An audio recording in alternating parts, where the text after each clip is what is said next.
பாராட்டு தெரிவிக்குமாறு கேட்டுக்கொள்ளுகிறேன்.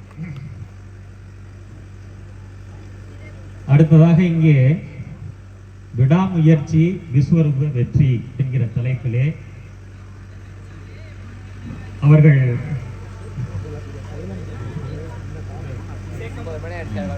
சேக்கப்பன் அவர்கள், அதாவது நம்முடைய வேகுப்பட்டி சேக்கப்பன் என்று சொன்னாலே உங்களுக்கு எல்லாம் நன்றாக தெரியும். துபாய் சேக்கப்பன் என்று சொல்லுவார்கள். அவர்களுடைய பேரன். அவர்கள் ஒரு மெரைன் இன்ஜினியர். அவர் பிர்லா உடைய இன்ஸ்டிடியூட்டிலே அவர்கள் படித்திருக்கிறார்கள்.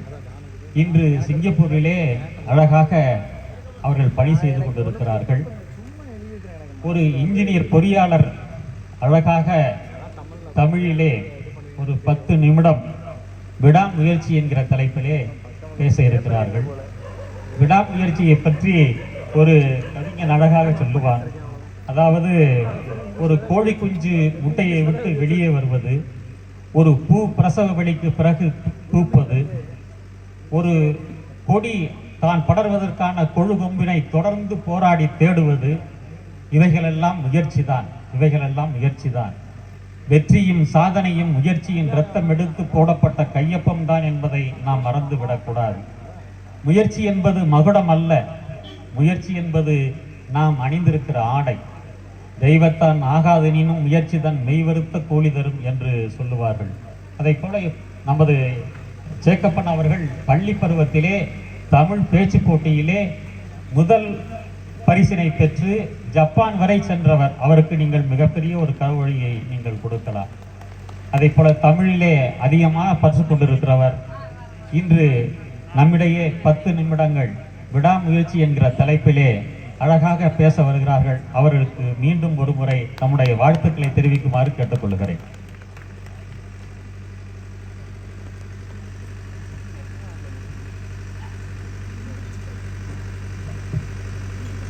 விதை விதைத்த உடனே பழம் பறித்து சாப்பிட முடியாது. சாதாரண மனிதனாக இரவு தூங்கி கோடீஸ்வரனாக அடுத்த நாள் காலை எந்திரிக்க முடியாது. இங்கு கூடியிருக்கும் பெரியோர்கள் ஒவ்வொருவரின் வாழ்க்கை வெற்றிக்கு பின்னாலும் பல தோல்விகளும் விடாமுயற்சியும் ஒளிந்திருக்கிறது என்பதுதான் நிதர்சனமான உண்மை. அருள்மிகு ஏனமாரியம்மன் கோவில் கும்பாபிஷேக நிகழ்ச்சியிலே நான் பேச இருக்கும் தலைப்பும் இதை பற்றித்தான். விடாமுயற்சி விஸ்வரூப வெற்றி. இந்த கும்பாபிஷேகத்தை வியக்கும் அளவிற்கு வெகு சிறப்பாக நடத்தி கொண்டிருக்கிறோம் திருப்பணி குழுவினருக்கும், தலைவர் கன முத்தையா செட்டியார் அவர்களுக்கும், புரவலர் ராஜா அம்பலகாரர் அவர்களுக்கும், செயலாளர் முருகப்ப செட்டியார் அவர்களுக்கும், அரங்காவலர் பங்களா அண்ணாமலை சுந்தரம் செட்டியார் அவர்களுக்கும், நாட்டார் பெருமக்களுக்கும், நகரத்தார் பெருமக்களுக்கும், ஊர் பெருமக்களுக்கும், வந்திருக்கும் பல்வேறு ஊர்களில் இருந்து வந்திருக்கும் விருந்தினர் அனைவரையும் வருக வருக என வரவேற்று என் இனிய மாலை வணக்கங்களை தெரிவித்துக் கொள்கிறேன். It always seems impossible unless and until it is done. எந்த ஒரு செயலையும் நீ வெற்றிகரமாக செய்து முடிக்கும் முன்னால் அது சாத்தியமற்றதாகவே உனக்கு தோன்றும் என்று கூறுகிறார் நெல்சன் மண்டேலா. வெற்றிக்கான அனைத்து தேவைகளும் உன்னை சுற்றியே இருக்கிறது. நீ மனிதனாய் செய்ய வேண்டியது ஒன்றே ஒன்றுதான், முயற்சி மட்டும்தான். 1970 முன்னர் AVM studio, Chettinad group, Murugappa group, SPIC என அடுக்கிக் கொண்டே போகலாம். நம் சமூகம் 85% தொழில் வணிகம் செய்யும் சமூகமாக இருந்தது. வெறும் 15% பேர் தான் வேலை பார்த்தார்கள். ஆனால் இன்றோ வெறும் 15% இளைஞர்கள் தான் தொழில் வணிகம் செய்ய ஆர்வப்படுகிறார்கள். என்னை உட்பட 85% பேர் வேலைதான் பார்த்து கொண்டிருக்கிறார்கள். நண்பர்களே, கணக்கிட்டு ஆபத்தை எதிர்கொள்ளும் திறன் இன்று குறைந்து வருகிறது. கால்குலேட்டட் ரிஸ்க் என்பார்கள், குறைந்து வருகிறது. விடாமுயற்சி குறைந்து வருகிறது. நண்பர்களே, இயலாமையால் தோற்றவர்களை விட முயலாமையால் தோற்றவர்கள் தான் இந்த உலகில் அதிகம். ஏழையாய் பிறப்பது உன்னுடைய தவறு அல்ல. ஆனால் நீ ஏழையாய் இறந்தால் அது உன்னுடைய தவறு. நீ புத்திசாலியாய் பிறக்கவில்லை என்றால் அது உன்னுடைய தவறு அல்ல. ஆனால் நீ முயற்சி செய்யாமல் இருந்தால் அது உன்னுடைய தவறு. வாழ்க்கை ஒரு 42 கிலோமீட்டர் நீண்ட தூர மாரத்தான் பந்தயம் போல. ஆரம்ப சுற்றுல, ஆரம்ப கோட்ல அதிக உற்சாகம், அதிக வீரர்கள், நிறைய மகிழ்ச்சி எல்லாம் இருக்கும். ஆனா நேரம் அதிகரிக்க அதிகரிக்க, பயண தூரம் அதிகரிக்க அதிகரிக்க உற்சாகமும் மகிழ்ச்சியும் வீரர்களும் குறைந்து கொண்டே வருவார்கள். எவன் ஒருவன் இறுதி வரை போராடுகிறானோ பந்தய மைதானத்தில் அவனுக்கு மட்டுமே வெற்றி காத்திருக்கின்றது.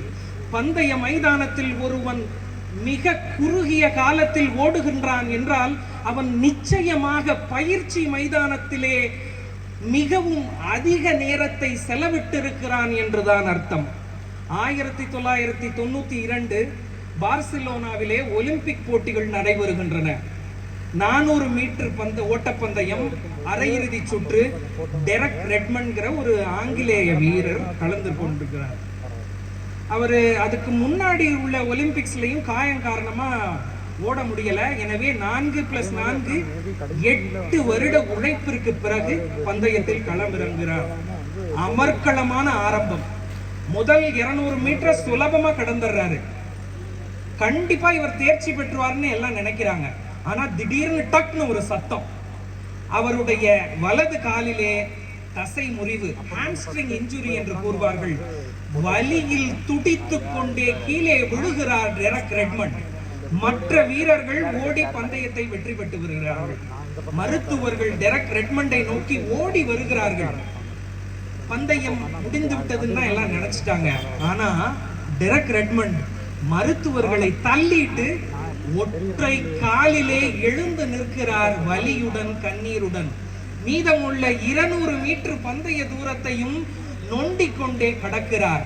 நண்பர்களே, அந்த போட்டியில் பதக்கங்களை வென்ற வீரர்களுக்கு அங்குள்ள மக்கள் உட்கார்ந்து கைதட்டினார்கள். ஆனால் டெரக் ரெட்மண்டிற்கோ எழுந்து நின்று கண்ணீர் மல்க கைதட்டினார்கள். விடாமுயற்சிக்கும் விஸ்வரூபத்திற்கும் உருவமானார் டெரக் ரெட்மண்ட், பிரபலமானார் டெரக் ரெட்மண்ட். இதிலிருந்து நான் கூற வருவது என்னவென்றால், முடிந்தவரை செய்வதற்கு பெயர் முயற்சி அல்ல.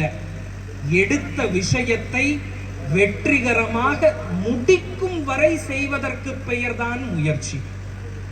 முயற்சியின் முக்கியத்துவத்தை உங்களிடம் கூற புராணத்தில் இருந்து ஒரு எடுத்துக்காட்டை சொல்ல விரும்புகிறேன். நம்ம ஊர்கள் எல்லாம் விசேஷங்கள்ல இறைவனுக்கு நம்ம விசேஷம் கேட்கணும்னு சங்கு ஊதுவோம் இல்லையா? அதே மாதிரி அந்த காலத்துல பரமசிவன் சங்கெடுத்து ஊதினால் அந்த சத்தம் வருண பகவானின் காதில் விழுந்தால் மழை பெய்யும் என்ற ஒரு ஐதீகம் உண்டு. ஒரு பழம்பெரும் முனிவர் இருக்காரு, மிகவும் கடிய தவம் இருக்கிறார். அந்த தவத்திற்கு வரமாக சிவபெருமான் ஒரு வரத்தை கொடுக்கிறார். என்ன வரம் வேண்டும் என்று கேட்கிறார். அதற்கு அந்த முனிவர் கூறுகிறார், தேவைப்படும் போது கேட்டுக்கிறேங்க அப்படின்னு. இந்த வரத்தை சிவபெருமானிடம் இருந்து பெற்றதால் எந்த ஊருக்கு அந்த முனிவர் சென்றாலும் நல்ல மரியாதை, பாத பூஜை, சாப்பாடு, செல்வம் என செழித்திருந்தார். ஆனால் ஒரு விவசாய கிராமத்திற்கு வருகிறார். மிகவும் தன்னம்பிக்கை உடைய கிராமம் அது. விவசாயத்தையும் உழவையும் நம்பியே இருக்கிற கிராமம் அது. அதனால் நான் எதுக்கு இவருக்கு போய் பாத பூஜை செய்யணும் என்று காலையில விவசாயிகள்லாம் எந்திரிச்சு உழவு வேலைக்கு சென்றுறாங்க. தன்னை யாரும் பார்க்க வரலையேன்னு கோபப்பட்ட முனிவர் பரமசிவனிடம் செல்கிறார், எனக்கு அந்த வரத்தை கொடு. என்ன வரும்? இந்த கிராமத்துக்கு மழையே பெய்ய வேண்டாம் என்று. பரமசிவனும் சங்கை எடுத்து ஓரத்தில் வைத்து விடுகிறார். வறட்சி, மழை இல்லாத காரணம் உழவை அந்த கிராமத்தில் எல்லாரும் விட்டுறாங்க.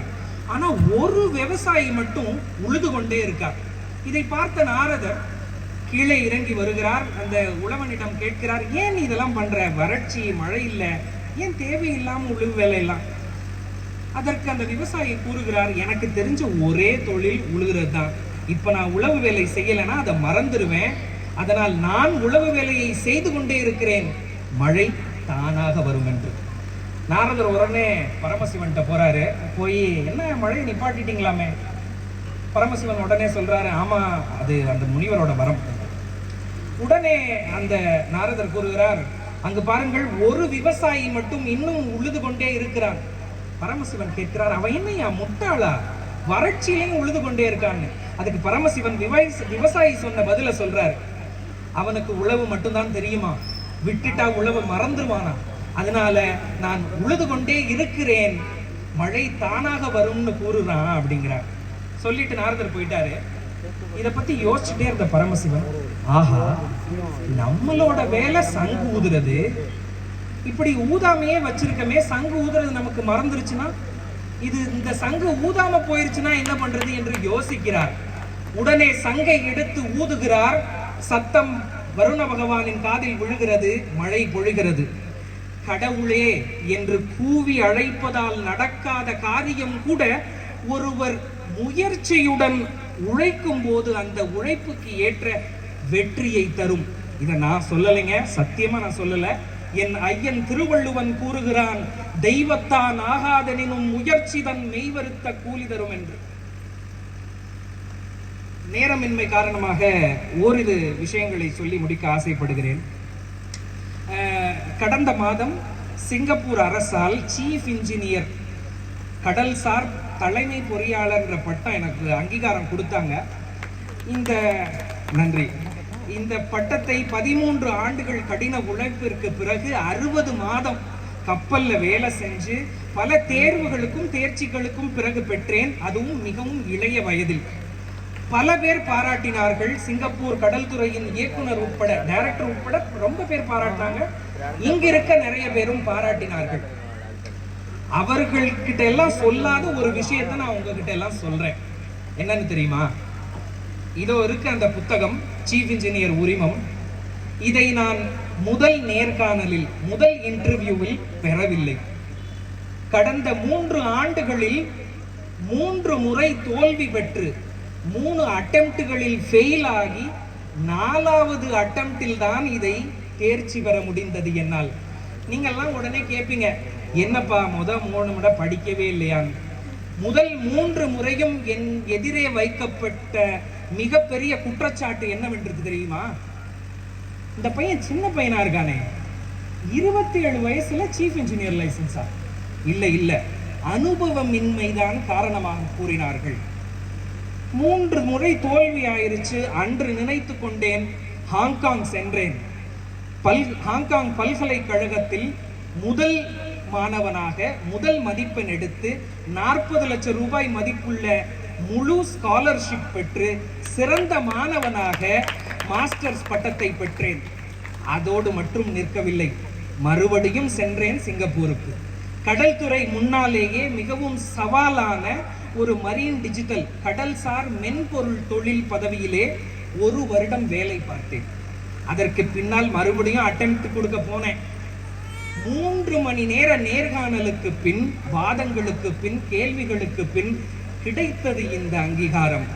இதிலிருந்து நான் கூற வருவது என்னவென்றால், இருட்டு மனிதர்கள் வீட்டிற்குள் உட்கார்ந்து கொண்டு எதை வேண்டுமானாலும் சொல்லலாம். ஆனால் நண்பர்களே, அன்பர்களே, வெளியில் உலகம் வெளிச்சமாகத்தான் இருக்கிறது. அடுத்து இப்ப நான் சொன்னேன் இல்லையா, இந்த சீஃப் இன்ஜினியர் வச்சு நீங்க என்ன பண்றீங்க அப்படின்னு நீங்க எல்லாம் கேட்கலாம். 4000 - 5000 கோடி ரூபாய்கள் மதிப்புள்ள உல்லாச கப்பல்களிலே தலைமை பொறியாளராக, சீஃப் இன்ஜினியராக பணிபுரிவதற்கு இந்த புத்தகம் தேவைப்படுகிறது. சரிப்பா, இந்த புத்தகத்தெல்லாம் நீ யூஸ் பண்ற அப்படி இப்படின்லாம் நான் சொல்லிட்டேன். ஒரு வேடிக்கையான உண்மையை சொல்லி இந்த பேச்சை முடிச்சுக்கிறேன். கப்பல்ல சீஃப் இன்ஜினியரா வேலை செய்யறதுக்கு இந்த உரிமம் தேவைப்படுது இல்லையா? உண்மை என்ன தெரியுமா? கடந்த 3 வருஷத்துல நான் கடலுக்கு போகவே இல்லை, கப்பலுக்கு போகவே இல்லை.